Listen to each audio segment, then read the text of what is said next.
All right, welcome. Today, we are going to crack the code on one of the, let's be honest, trickiest parts of your business studies exam. We're talking about AO3 or application. If you've ever looked at your paper and wondered, where did I lose those easy marks? Then you are in the right place. Let's get this figured out. So does this sound familiar? You've done the revision, you know the theory inside and out, but when you get your results back, you're just bleeding marks. It's frustrating, right? Well, you're definitely not alone. And believe it or not, the reason is usually way simpler than you think. And here it is. This is the culprit. It's called Assessment Objective 3, but everyone just calls it application. Honestly, this little thing is one of the biggest reasons why students miss out on the top grades. But the good news is, today, we're going to fix that for good. So what even is application? Put simply, it's all about using the specific details from the case study to back up what you're saying. See, it's not enough to just know the textbook definition. You have to prove you can actually use that knowledge in a real-world business situation. Okay, let's jump right into the first huge mistake I see students make all the time. I call this one the weak link. This happens when you mention something from the case study, but you don't actually build a bridge to your argument. It just hangs there. Take a look at this example. The answer says, ABC Ltd. sells clothes. Okay, great, that's a fact from the case. But so what? That's the question you have to ask yourself. It's a totally disconnected piece of information. It doesn't explain why the fact that they sell clothes makes lowering prices a good idea. That right there is a classic weak link. Now check this out. Watch how just a tiny tweak makes a world of difference. The weak answer, it just says they sell clothes.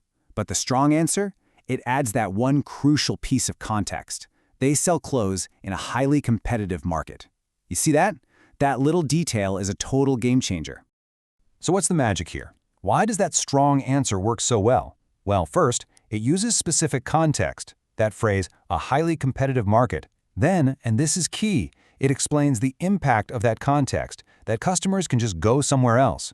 It creates this perfect, logical chain that proves exactly why this specific business, ABC Limited, needs to think about its prices.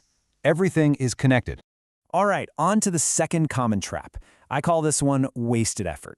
And it's basically the complete opposite problem. This is what happens when you try to cram application into an answer where it just doesn't belong.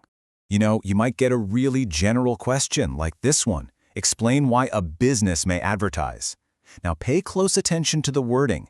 It says a business, as in any business. That's a massive clue that the examiner is just looking for pure theory here. So here's what you've got to do. It's a simple check. Read the question and ask, does it name a specific business, like ABC Limited? If the answer is no, then the examiner does not want you to use application. It's that simple. And look at the difference here. The correct way is to give a solid, general answer about how advertising can increase sales. The incorrect way is to try and force in some detail from the case study, like talking about local customers. That detail might be true, but the question never asked for it. You're just wasting precious time and energy. And you know how many extra marks all that wasted effort is going to get you? Exactly this many, a big fat 0. You get absolutely no credit for application when it's not required. So please, focus your energy where it's actually going to count. Okay, so we've seen the mistakes, we know what not to do, so now for the good stuff, the solution. I'm going to give you a super simple golden rule that's going to help you nail this every single time. Here it is, your two-step AO3 check. First, you read the question. You ask yourself one thing, does it name a specific business? If it doesn't, you just stick to the theory. Easy. But if it does, then you go to step 2. You hunt for a specific detail in that case study and use it to explain why your point is true for that particular business.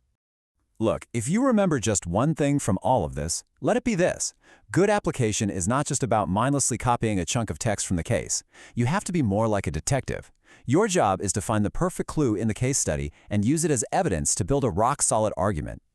So there you have it. You've got the tools, you've got the golden rule. The power is officially in your hands to master AO3. So now I've got a question for you.